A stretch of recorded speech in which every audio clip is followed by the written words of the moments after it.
We the Israelites. We are the Israelites. We will endure this fight. We gonna shine our light.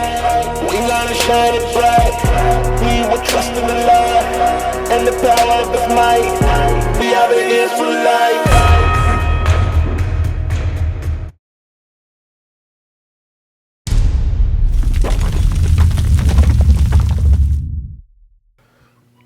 Adultery. Some of us struggle with adultery.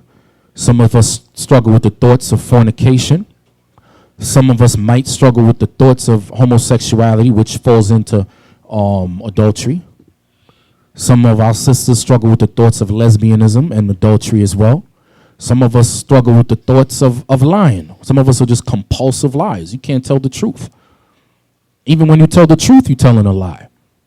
Some of us struggle with that.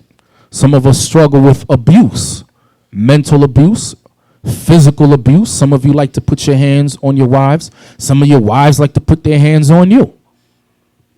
So we have different temptations that we struggle with. Everybody's temptations is not the same. Okay, read. Verse 2. Set thy heart aright and constantly endure. So in order to set your heart aright, what must you be doing? Pass the brother the mic in the front. In that Joshua 1:8, meditating on laws daily. Exactly. Meditating on the laws daily, that's what causes your heart, your mind to be set aright. And in doing so, that's what's going to allow you to constantly endure. The reason it says constantly endure, because guess what? Sin, temptations come by you for what? For a season. Remember Christ. Remember what happened to Christ when Christ was tempted by Satan, and he overcame Satan by what? Quoting the law. Meaning Christ was meditating on the law. Because that's what enabled him to overcome that temptation, and he was able to say, as it is written. As it is written where? In the laws of Moses. And the devil left what? For a season, meaning that temptation is going to return. That adultery that you just conquered a week ago, guess what? It's going to return. The thoughts of watching pornography, the thoughts of going on these different sites, it's going to return. So you got to make sure you gird it up to overcome that particular sin. When a big butt woman walks past you in the street and you alone, no brothers with you, you don't see nobody from the congregation on the block. So what you going to do? Or you going to keep walking, or you going to stop, call her, try to get her number, give her a fake name, store it in your phone, try to link up with her, meet at the hotel, somewhere far away where you think nobody can see you. These are things that we have to overcome. And these are the many temptations that's going to try each and every one of us in this congregation. And it's going to be a repetitive thing. That's why it says we have to constantly endure. Read. And make not haste in time of trouble. And make not haste in time of trouble. That's what we see going on Facebook all over, all throughout YouTube. People are making haste in times of trouble. That means they didn't believe. Because if it's written right here in the Bible, that means it's prophetic. These things are going to happen. Surely shall happen, because the mouth of God has commanded it to happen. God is telling us to constantly endure. Because of affliction, temptation shall come. But when it comes, oh, I'm out. Y'all brothers are wicked. Y'all judged the matter wrong. I'm out. Y'all brothers didn't have mercy. But what happened? What happened to the Lord? What happened to the prophecies that it was written that these things are going to happen to our people? And the Most High is telling you, no, guess what? These things are happening to you because there's things that are inside of you that I'm trying to help you get rid of. Because you can't bring those things into the kingdom. So it's either you get rid of it on this side, or even on that side, you're not going to make it in. You're going to die here in America. These are things that our people can't come to understand. Read that part again. Make not haste in time of trouble.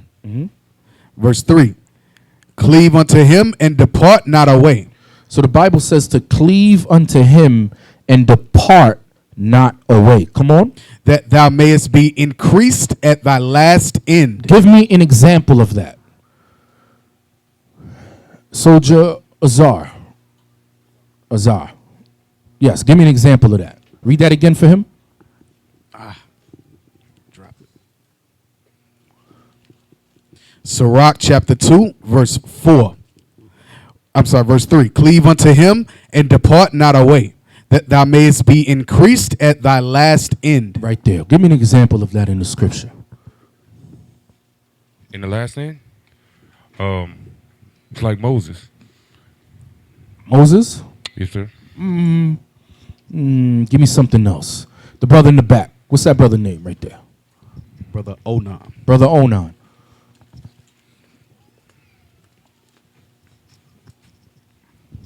Shalom, your leadership. Matthew 6:33. That's an example Yeah, of being increased at the last end. Give me an example of one of our forefathers.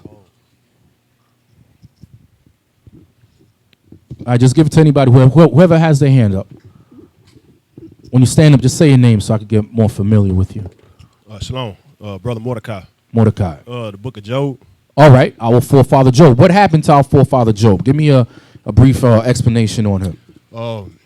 He went through a lot of things, and even when he was going through a lot of things that he went through, What are the lot of things that he went through? when his family died, he lost his family, he lost his wealth that he had, and he still stood still for the Lord. Okay, and what happened at his last end? He got increased tenfold. He got increased tenfold. Yes, sir. All right, very good. Let's get that. Let's get that. Hold Sirach. Don't drop that. Give me Job. Give me Job chapter 1. Okay. So was Job a righteous man? Yes. Okay. All right. Job was righteous.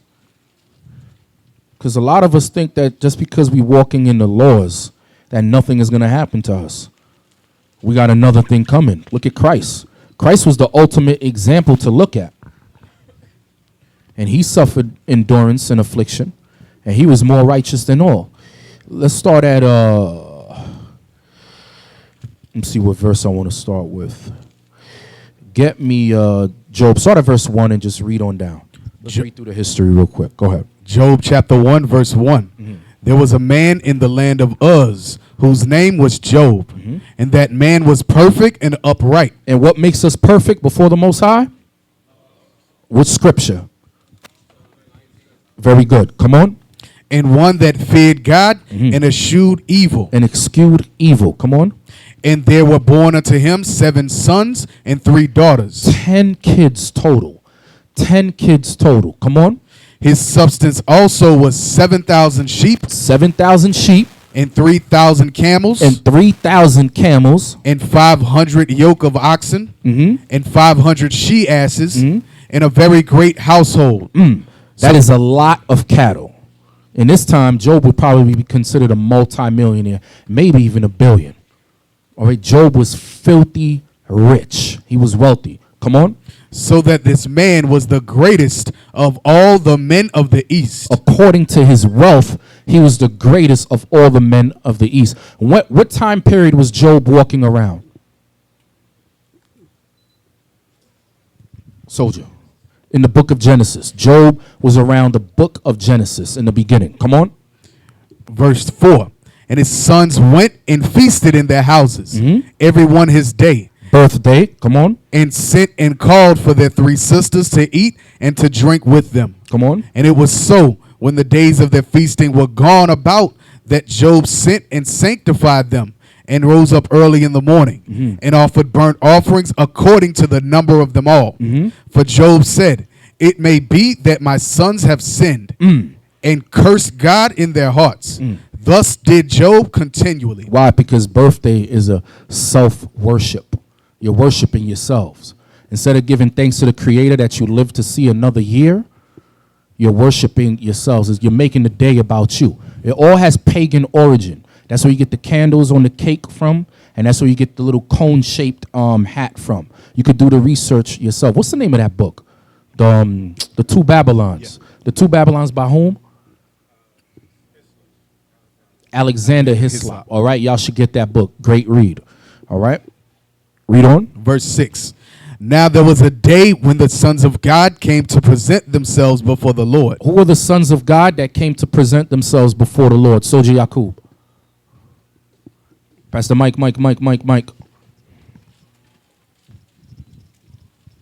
They would be our forefathers, Israel. Israel went to God. No, sir. So it would be the sons of Adam from the beginning of time.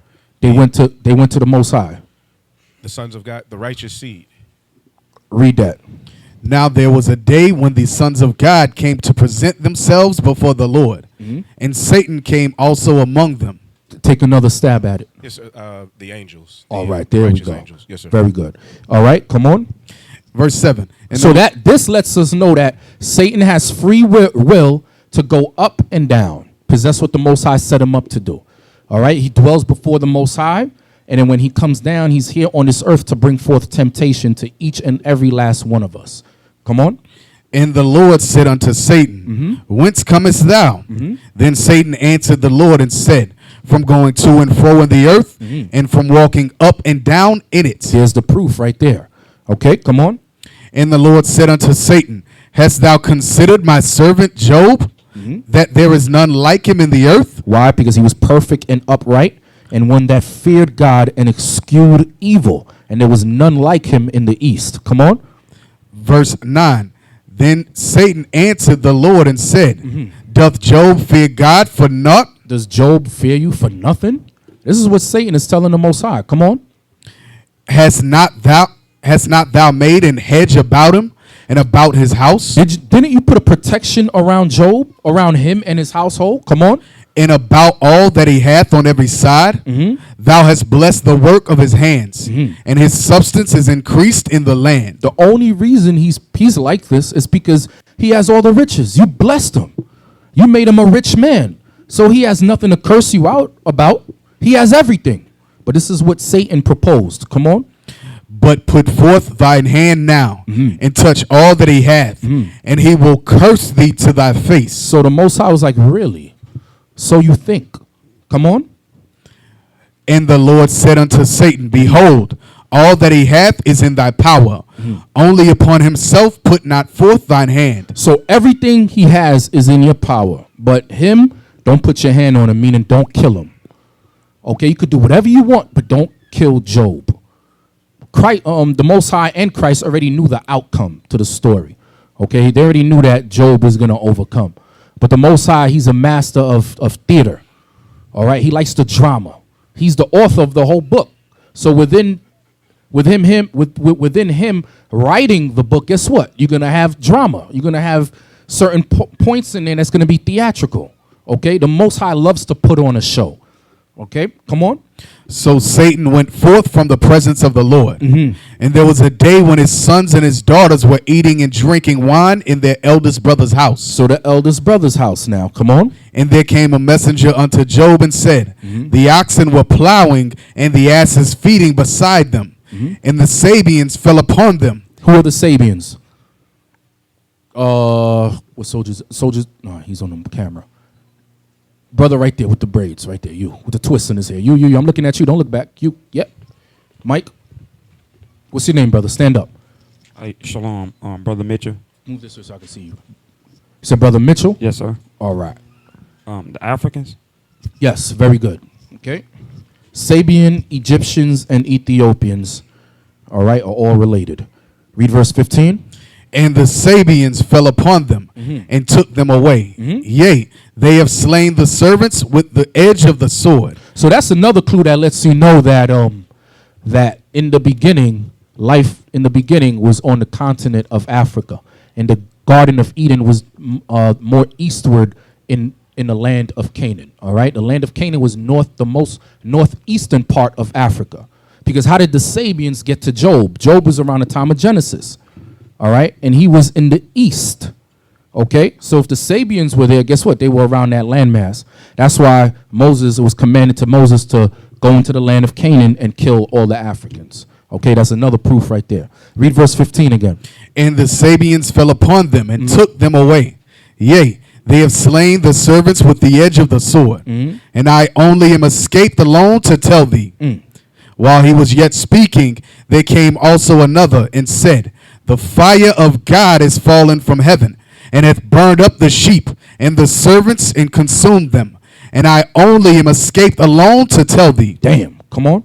While he was yet speaking, there came also another. Damn, 3 people. 3 people coming to report bad news.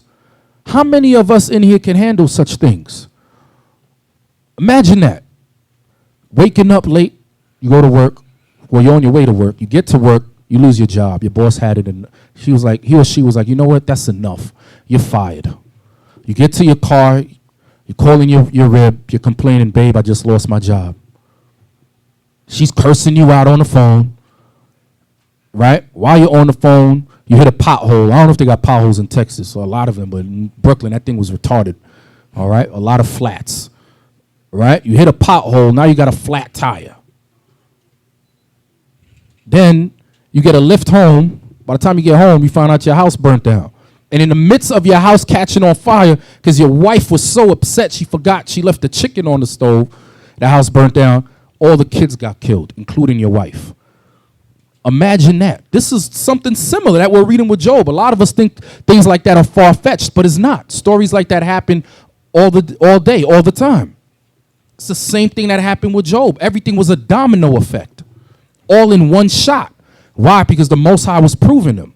Come on, read. Verse 17. While he was yet speaking, there came also another and said, the Chaldeans Who are the Chaldeans?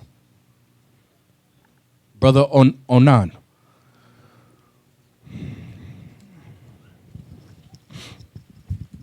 The Babylonians.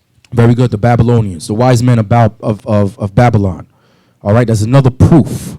Okay, dark-skinned people. Come on, the Chaldeans. The Chaldeans made out 3 bands and fell upon the camels and have carried them away. Yea, and slain the servants with the edge of the sword.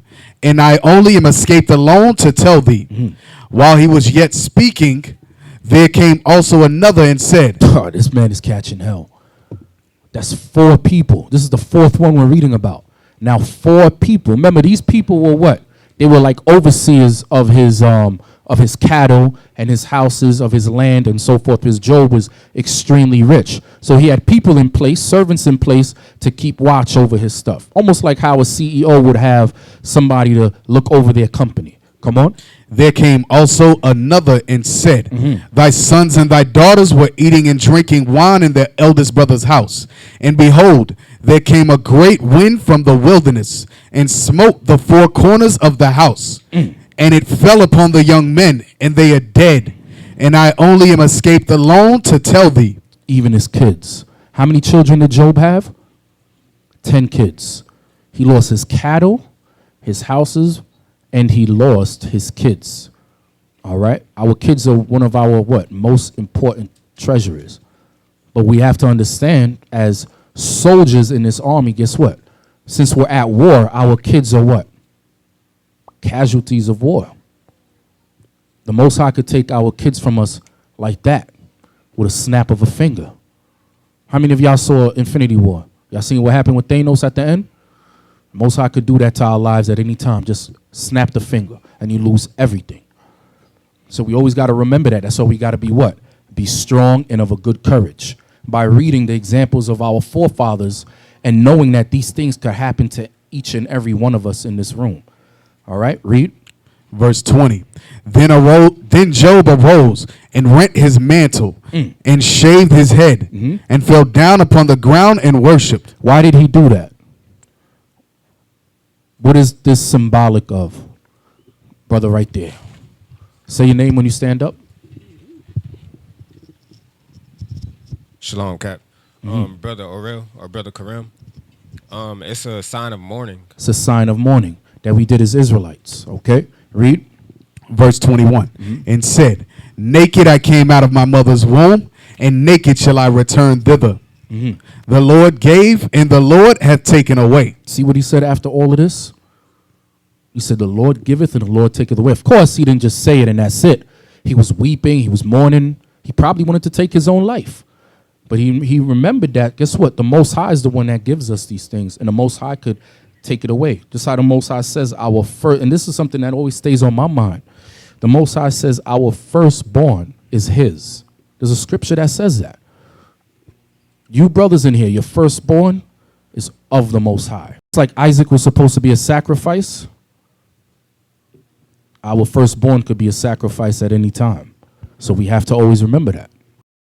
So read that again.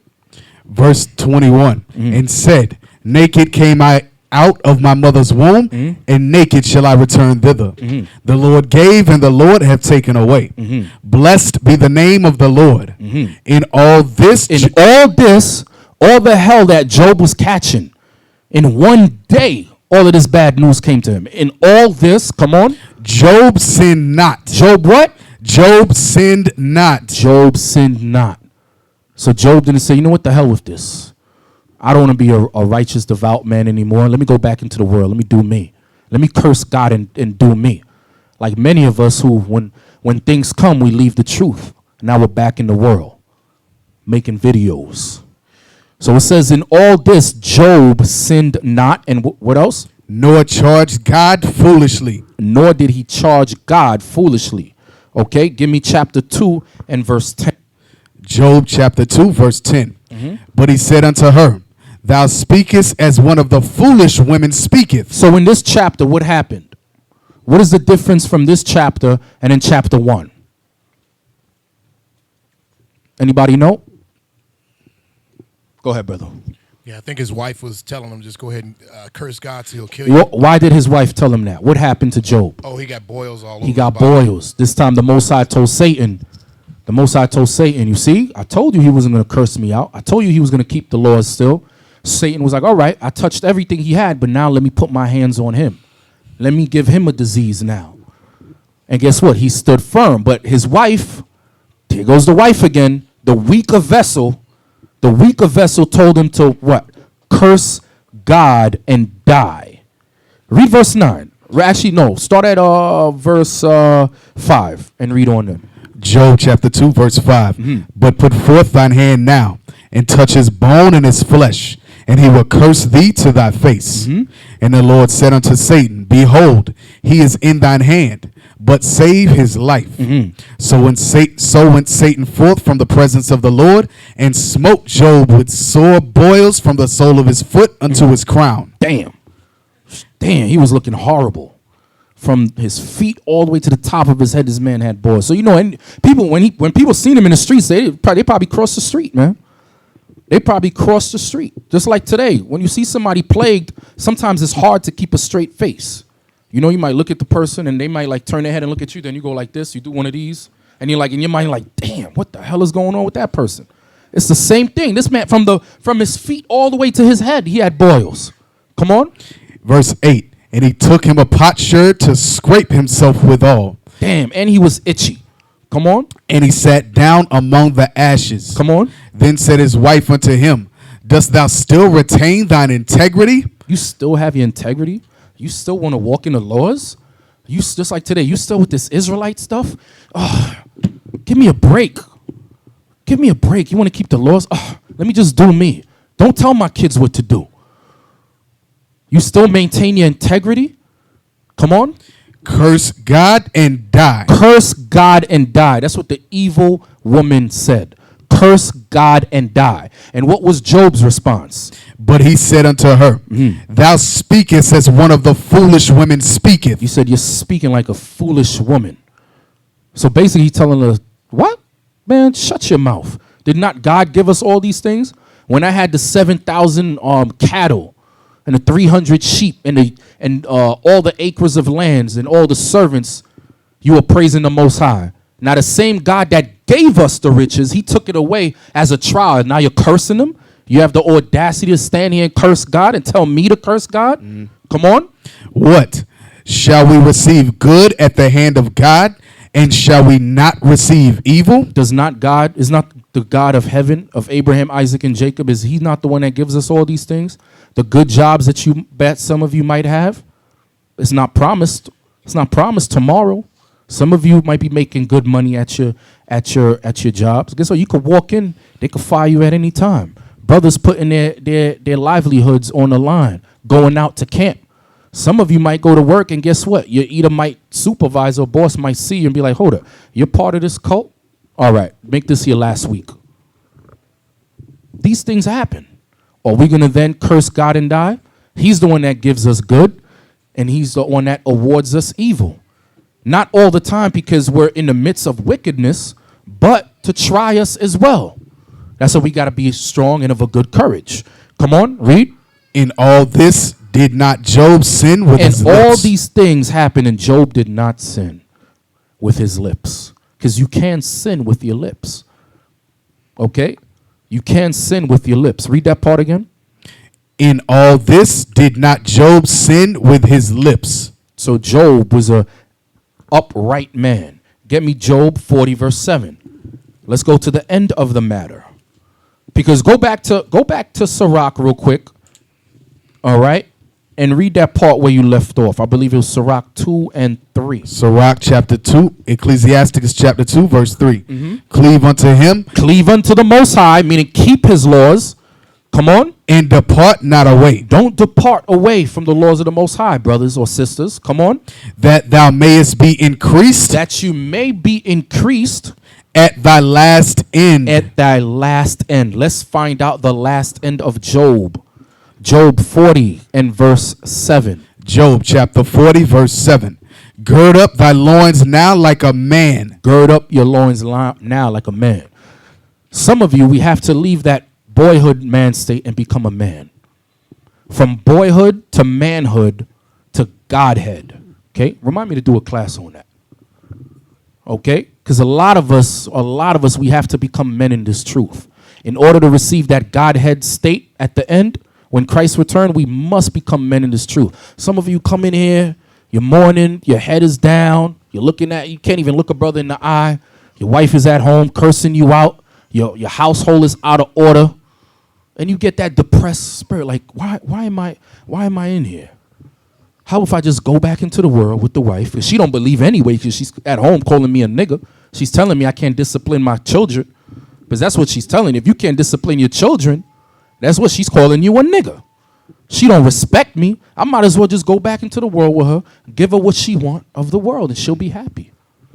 And we see that on some of the faces of you brothers. That's what the Bible was saying. You got to gird up your loins like a man. Abraham ran his house. Isaac ran his house. Jacob ran his house. What's wrong with the Negro today in 2018? What's wrong with our brothers? Why? Because the whole world is out of course, and there's a new thing in the earth. A woman shall compass a man. You're not running your house. Not a woman is running your house. So we come into IUIC and we come to what? Fix that. Put things in its proper course, and it will be put in its proper order. Okay? Come on, read. Gird up thy loins now like a man. I will demand of thee, and declare thou unto me. You hear that? The Most High said, I will demand of thee. So it's not a maybe. It's not a, well, I don't know. She doesn't want to listen to me, brother. Can you please talk to my brother? That's your wife. She's supposed to be saying yes to you. She's supposed to be calling you Lord. She's supposed to be telling you Khan, I don't want Khan. Meaning, yes, Lord, yes. Okay? She's supposed to be telling you that. Well, brothers are coming, my wife, can you speak to her, please? Please, do I have to be there? Can you speak to her alone? Brother, you better put your foot in that woman's butt. You better put your wife in order. How you going to rule the world, but you can't rule the black woman? And that's a trial for all of us. That's a trial for all of us. Even those that sit in leadership, that's a trial for all of us. Sometimes the woman gets out of place, and you got to smack her back into place. Not physically, brothers, because you hit your wife, we're putting you out. Okay? That's talking about spiritually. Put your foot down on the woman, because if it was the white man, she would not be acting like that. Trust me. Although they might say, oh, that's not true. I never worked for the white man. Nah, you did. You worked for the white man, because he's in your mind. Okay? We have to rule our house well. All nations rule their house well, except when it comes to black and Hispanics. For some reason, there's a humongous disconnect between ruling your house. Okay? That's something that the Most High said he's going to demand of us. Come on. Shalom. This is Bishop Nathaniel of Israel United in Christ. Please subscribe to our YouTube channels. Stay up to date with our latest events, music, and classroom lessons.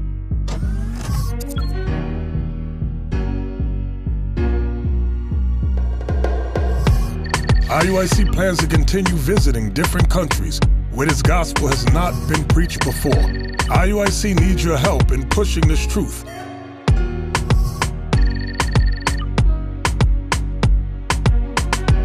So join us. Subscribe to our Instagram, Facebook, Twitter, and podcast, and stay up to date with us.